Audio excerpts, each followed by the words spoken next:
আজকে সন্ধেবেলা সবাই মিলে রেডি হয়ে বেরিয়ে পড়েছি ঘুরতে। আর আজকে ছিল ঝুলন। তো সেটাই আমরা দেখতে যাচ্ছিলাম। জানি মিনি ব্লগটা একটু লেট হয়ে গেল দিতে। যে বছর আমাদের বিয়ে হয়েছিল সে বছর সবাই মিলে এরকম ঝুলন দেখতে বেরিয়েছিলাম, আর আজকে আবার সবাই মিলে এরকম ঝুলন দেখতে এসেছি। প্রথম এসেছিলাম বেদি ভবনে, এখানে তো মেলা বসেছিল।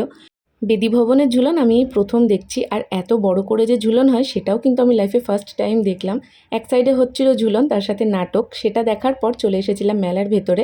এখানে কিন্তু বেশ টুকটাক কেনাকাটাও করেছি, আর তার সাথে খাওয়া তো হয়েইছে। মারা প্রথমে খেয়েছিল তন্দুরি চা, তারপর আমরা খেয়েছিলাম ফুচকা, মোমো, আর এদিক থেকে বেশ কয়েকটা জিনিস কেনা হয়েছে। এগুলো আমি সব তোমাদের সঙ্গে লং ভিডিওতে শেয়ার করে দেবো। দেখো আমার যে টাইটেলটা তার উপরে একটা ভিডিও লিঙ্ক আছে, ওটা চেক করে নিও, তাহলেই তোমরা লং ভিডিওটা দেখতে পেয়ে যাবে। বেদি ভবনের ঝুলন দেখা কমপ্লিট করে চলে এসেছিলাম গয়েশপুরে ঝুলন দেখতে। গয়েশপুরে দুটো ঝুলন হয়, তবে আমরা একটাই দেখতে পেরেছিলাম। অনেকটা রাত হয়ে গেছিলো আসলে ঘুরতে ঘুরতে। দিনটা কিন্তু বেশ কাটলো।